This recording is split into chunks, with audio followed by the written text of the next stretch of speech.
I guess you're wondering why I'm here at the Focus Center instead of probably at home where I would be more comfortable. But there's a backstory behind this that I want to share with you later.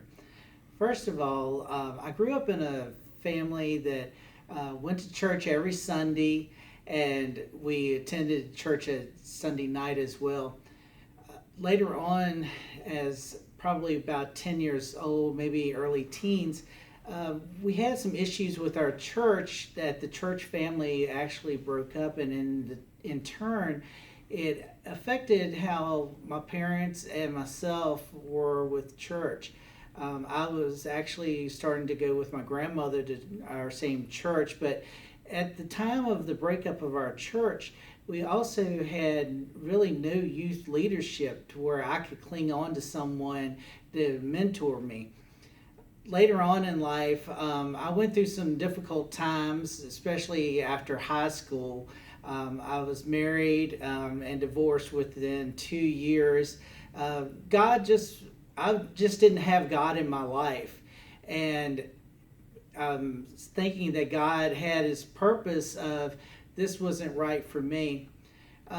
Later on, after I had divorced, I was really at a low point, and I asked God one night. I said, "God, please bring someone into my life that I could just be have someone to be with."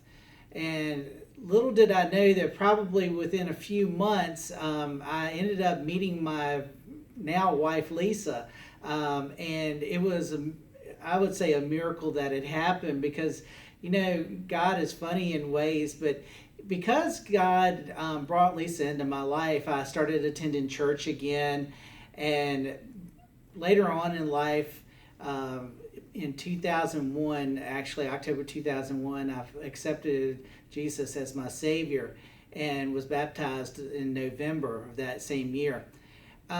For a while, I wasn't sure what God's purpose for me was. I do believe in ways of callings, not necessarily you're hearing God's verbal call, but calling like a tugging of the heart. When something comes up, hey, you need to do this. I had a chance in 2006, actually it was back in 2005, when we were called to ask, Calvin Owen had asked us, asked the church for volunteers to go to Brazil. And I felt that tugging then, but I wasn't sure what God was going with this. But I went ahead and in 2006 went to Brazil. But when I was in Brazil, I realized what God's calling was. God wanted me to be an influence to younger people. We had a chance to do VBSs and different things when we were in Brazil. I came back with a lot of energy, but it still took a little while to get involved with some of the ministries. But later on, I also had a second calling. It was back in 2013, a few years later, of course.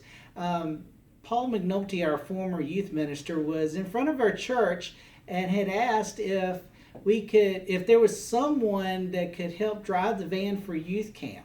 And so at the time, Lisa and I and the family, we were going to go on vacation that particular week, but we ended up canceling that and going on to later on for vacation. But I ended up going and driving the van, and that's where the Focus Center here comes into effect.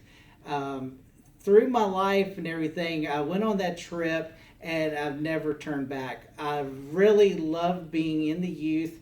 The youth back then made me feel welcome, like I was an older buddy of theirs. And even now, I still feel that way. There's a lot of change, a lot of different people we have gone through in our youth. But this place has been a lot of history for me. You have certain places that you just love to see and love to be in. Here in the Focus Center is it. I really hope and pray that there are people out there that would feel the same way. Christians, if you feel that tugging, that the Lord wants you to do something, do it. And non-Christians, you see, we have a lot of fun here with the Focus Center with our youth. Not necessarily saying that you would fit in there, but church can be fun. It can be a lot of different things, but in the same sense, worshiping God is the one thing that we all have in common. And I urge non-Christians and Christians alike to come on out to church when things get better and just be an influence to others.